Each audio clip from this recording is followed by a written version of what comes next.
uh, the nationalities and the various countries beyond India who participated in the Mahabharata, and there was this lively discussion also on Twitter about who were the Kambojas and who are the Yavanas, and did they really You don't meant the have Greeks? some coffee, do you? Please go ahead.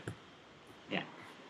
So there was this discussion about who the Yavanas were and who were the Kambojas, and did they really participate? Did they mean the Greeks, or did they mean the Romans, or did they mean the Persians? So could you throw lights, because readers would be very interested to know who were these people who all participated in the great battle of Mahabharata?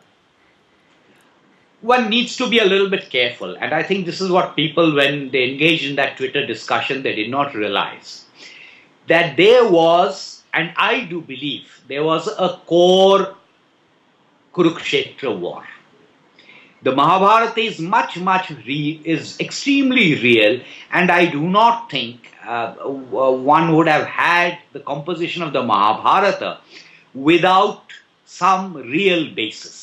Let me give you an example of that, and then I'll come back to the question. For example, we are told that Kripi, Ashwatthama's mother, and Drona's wife, her teeth jutted out, and her hair was thin. Now, this is completely irrelevant to everything else that happened.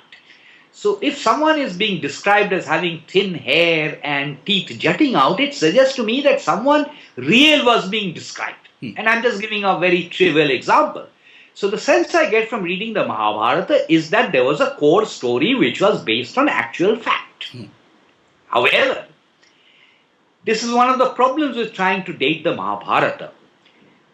When the war happened is not necessarily the same as when the epic, and I'm using the word epic now, in its present form was finally composed.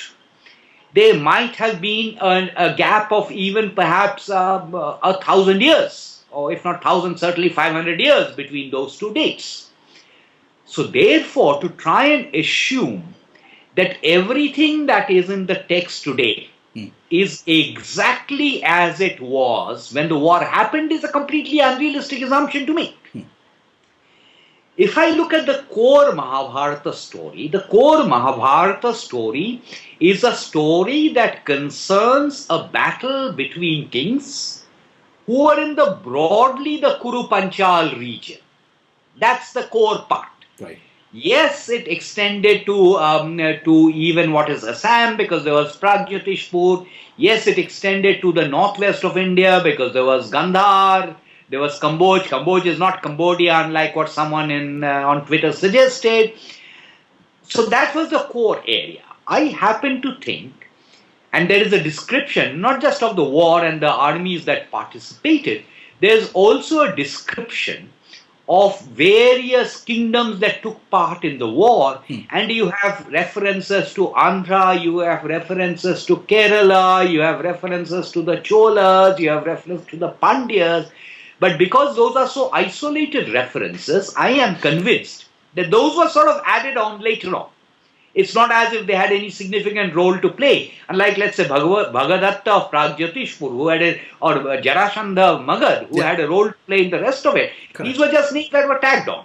So exactly similarly, it could be also possible that the Pandyas and the Cholas wanted their name to be added into the Mahabharata so that they could give antiquity to their dynasties.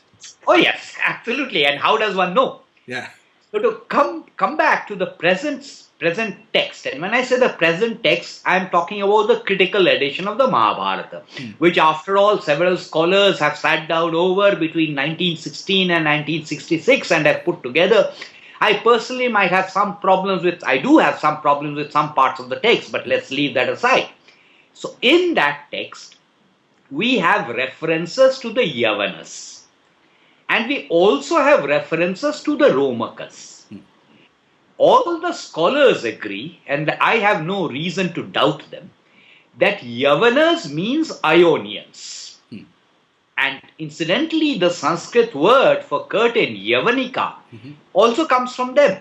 Because before the Yavanas, we had no notion of curtains in its current sense. particularly curtains in drama and plays. Anyway, so Ionians, that there is no doubt. Okay. Now, are the Ionians present day Greece or are they present day Macedonia? I don't think it's possible to answer that satisfactorily in any sense. Yavanas occur throughout the Mahabharata, all over the place. Correct.